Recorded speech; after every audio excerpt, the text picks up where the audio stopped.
Hi, this is Christina. Welcome to the Void and the Riffing with Christina podcast. We're here with Matt Young, Youngie, as he's also known. Mm-hmm. Hi, how you doing? I'm good. Excellent. What's new?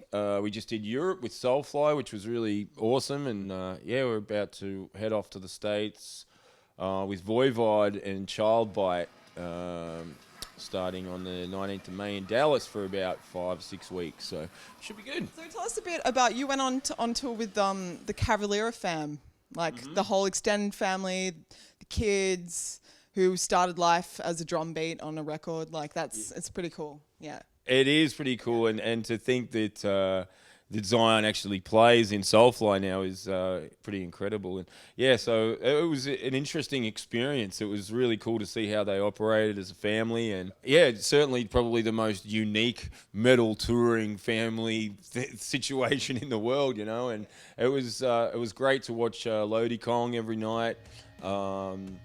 Which is Zion and Igor's band, and then Richie Cavalera also plays in Incite, who were also opening up the tour, and then it was us, and then Soulfly. So it was full on tour. It was really great, and we just had an absolute blast. And yeah, it was probably the hardest thing was just going from awesome summer Australian weather to like freezing in the UK, and then we finished up in, we went, did lots of UK stuff, went all around Europe, finished up in Scandinavia, and we were in a blizzard and, driving like 50 Ks along the whole way to Stockholm, and it was just full on snow and, like nothing I've ever seen before. So, yeah, really great experience. What did you kind of learn from them? Well, I just think experience is huge in this game, and it really helps with your organisation skills and having your day planned out. Do you ever lose like one of the guys just, they've gone on a little wander and...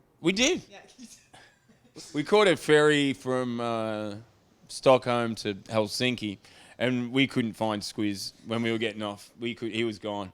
He was gone. We didn't know what happened. I'm like, I hope he didn't fall off the edge.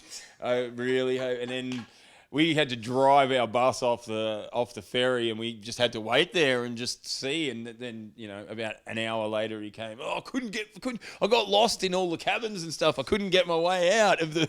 I was just like, but you found him. We found him. Yeah. We found now, him. the real question, did he maintain his trademark shorts throughout Europe? Or is it difficult? And also you, trademark no shirt. Is it difficult to take that to a cold weather condition? We still did all that stuff, yeah. I'm glad, you got to maintain, you got to commit. We got a lot of, these crazy Australians, all that sort of stuff. But we pretty much stayed true to what we do here, so it was cool. You're not going to start singing another language or anything. That'd be a bit weird. It would be. I'm not quite at the level of Tina Arena just yet, but. No, you've got your thing worked out though. You're doing a thing. You got some stagecraft. There's a bit of stagecraft to it. So what do you guys have been writing and recording? I know you spent some time in Brisbane at a studio over Christmas and stuff. What kind of stuff are you playing with? And we've been writing. We've got maybe about half an album written. I guess it's pretty fun. Yeah, it's been a lot of fun. We've been working on some new stuff, and we did take some time out over summer to just concentrate on doing that for a bit. I think some of the newer stuff that we've sort of been playing, we've been playing a couple of new songs in the set.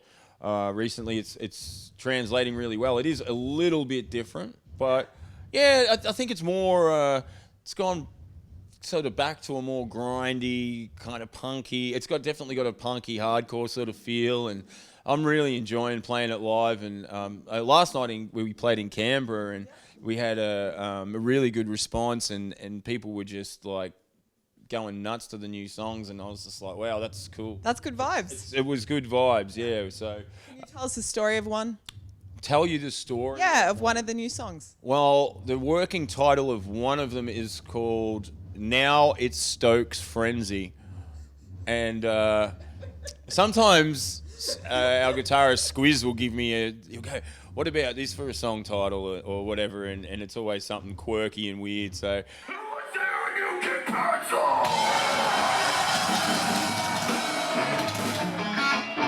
Okay. Give us like a month, we'll work on it. It's done. Now it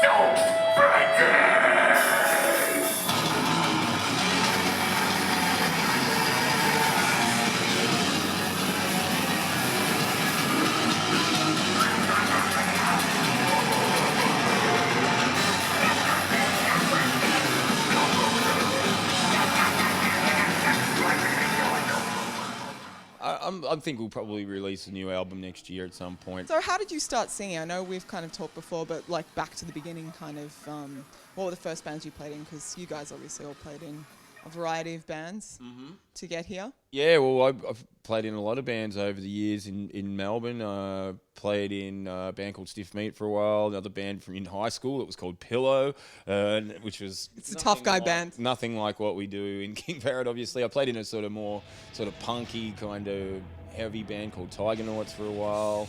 And I played in another band called Uncut White Noise for a bit. And I played in Don Fernando for a little while as well, which is more sort of stoner rock stuff. So yeah, I've been sort of doing backup vocals and things like that for, I don't know, probably since I started back when I was 15 or 16. I've always been trying to do backups and stuff like that. But once we started doing King Parrot, I just sort of took that on as just solely doing vocals as opposed to playing bass, which I'd done in pretty much every other band that I'd ever been in. So I was sort of, when we started doing this, I was going more for like a hardcore, cross between hardcore and death metal sort of sound. And I think probably a hardcore voice is more audible in terms of the, you can hear the content, you know, you can hear the words a little bit more, whereas death metal's you know, and all that stuff. So Intelligibility is the thing. Yeah, so I was going for a cross between sort of a bit of that, because I like when you can hear that, you can hear what the people are saying. I see, you know, I see. Some people don't care. Some people don't care, and you know, a lot of people that listen to this sort of style of music don't care either, as long as you can sort of like read it in the book or whatever or whatnot. But you're not going to do that at a show. That would look a bit studious. Bringing the lyric booklet, no, and trying to work it out home, and then you come and show off at the You got to show. prepare. Yeah. What kind of music was Pillow? Pillow, well, it was heavy metal, sort of experimental stuff, and yeah, we were in that band from when we were like about 14 or 15. So, yeah, that was fun. Yeah. What was the song by Pillow? What was a song? We actually had a song called "I Want to Be Norwegian." Was it about black metal? Of course. It's beautiful to have a dream. Yeah. My friends in high school had a band called Stifilus, which is kind of a different, but it works. There you go, Rick. Nice. Have a little, it was a classical. Stifilus. Yeah, I mean, it was a good name. Who were your reference points? You know, Henry Rollins and Keith Morris and Ian MacKaye, and I love Poison Idea, like Phil Anselmo, Carcass, and Cannibal Corpse, and the Aussie guys like Jamie from Damaged is a big influence on me, the way that he used to get his thing going. So yeah, I just wanted to try and sort of meld some things together, but I think the key thing for me with the way that the sound of my voice developed was with quitting smoking cigarettes.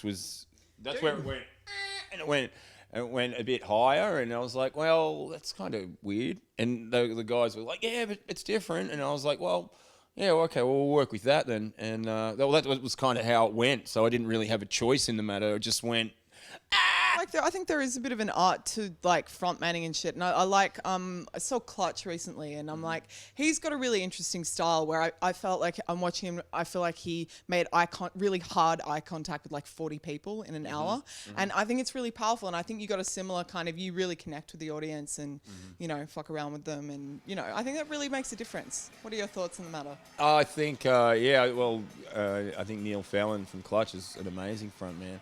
They're amazing. Yeah, they're one of my favourite bands, definitely. And I was actually listening to them driving up to Sydney today, and you know, we were just sort of saying, well, we were listening to Robot Hive Exodus, and just saying, well, isn't it amazing that this is an amazing album, and Clutch are that good that they don't even have to play any songs off this album when they play live, like.